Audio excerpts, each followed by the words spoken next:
Hello friends, मैं हूँ उष्णा और आप देख रहे हैं वॉइस ऑफ उष्णा।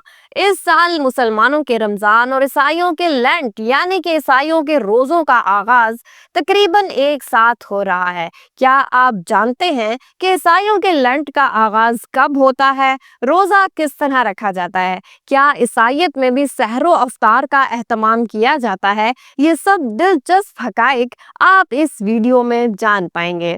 दोस्तों, जैसा कि आप जानते हैं कि मुसलमानों के माह सयाम का आगाज हो चुका है, लेकिन ईसाइयों के रोज़ों का आगाज 5 मार्च से होगा और 17 अप्रैल तक जारी रहेगा। ईसाइयत में 40 रोज़ों का एहतमाम किया जाता है। ये उस वाक़ये से जुड़ा है जो कि बाइबल में मौजूद है, जब हज़रत ईसा अलैहिस्सलाम जिंदा आसमानों पर उठाए जाने से कबल एक सहरा में गए और 40 रोज़ तक आपने इबादत की और 40 दिन तक आपने रोज़े रखे। वहीं से ईसाइयत में 40 दिन के रोज़ों की रिवायत अपनाई गई। लेकिन मुसलमानों पर सन 2 हिजरी में रोज़े फ़र्ज किए गए।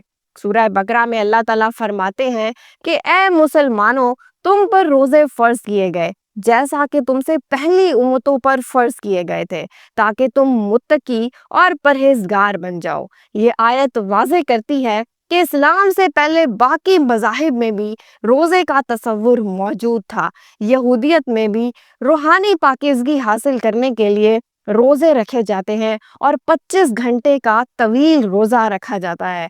कदीम मिस्र में भी फ़िरौन रूहानी पाकीज़गी हासिल करने के लिए रोज़े का एहतमाम करते थे। आइए जानते हैं कि ईसाई मज़हब में सहरो अफ्तार कैसे किया जाता है। दोस्तों, जैसा कि आप जानते हैं कि मुसलमानों के रोज़े में सहर से मगरिब तक कुछ भी खाने पीने की इजाज़त नहीं होती, लेकिन ईसाई मज़हब में मुकम्मल तौर पर फाका नहीं किया जाता, बल्कि कुछ मखसूस चीज़ों से परहेज़ किया जाता है, जैसे गोश्त, मछली, दूध और बहुत सी लजीज चीज़ों से रोज़े की हालत में परहेज़ किया जाता है।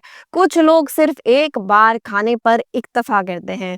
ईसाई मज़हब में मुसलमानों की तरह एक ख़ास तरीके से सहरो अफ्तारी नहीं की जाती। कुछ लोग एक बार खाने पर इक्तफा करते हैं और कुछ दिन भर हल्की फुल्की ग़िज़ा वक्फे वक्फे से लेते रहते हैं। रात को ख़ास इबादत का एहतमाम किया जाता है। ईसाई मज़हब में रोज़े की हालत में ख़ास इबादत का एहतमाम किया जाता है, लेकिन मुसलमानों की तरह तरावी जैसी इज्तिमाई इबादत नहीं की जाती। कदीम ईसाई फ़िरके दिन भर रोज़ा रखते थे, यानी कि उन्हें शाम को खाने की इजाज़त होती थी और ये तरीका मुसलमानों के रोज़ों से मिलता जुलता था। ईसाइयत और मुसलमानों के रोज़े जितने भी मुख्तलिफ अंदाज में रखे जाते हैं, लेकिन इनमें कुछ मुमासिलतें भी पाई जाती हैं, जैसा कि रूहानी फ़वाइद हासिल करना, नफ्स पर काबू पाने की तरबियत हासिल करना।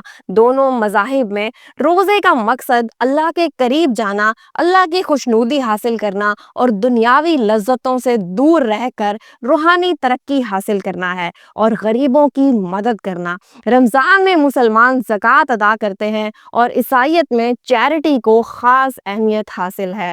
रमज़ान का इख्तिताम ईद उल फितर पर होता है और लेंट का इख्तिताम ईस्टर संडे पर होता है। रमज़ान हो या लेंट, दोनों का बुनियादी मकसद अल्लाह ताला की खुशनुदी हासिल करना, अल्लाह ताला के करीब जाना और लोगों के साथ भलाई करना है। अगर हम दिन भर खाने से परहेज करें लेकिन अपनी आदत को ना बदलें, तो क्या हमारा रोज़ा होगा? इंसानियत का मकसद है तकवा, भलाई और कुर्बानी। अगर हम खुद में ये चीज़ें शामिल कर लें, तो ये दुनिया अमन का गहवारा बन जाए और हम एक अच्छे इंसान बन जाएं। उम्मीद है वीडियो बहुत अच्छी लगी होगी। चैनल को सब्सक्राइब करना और वीडियो को लाइक करना बिल्कुल भी मत भूलिए। Thank you.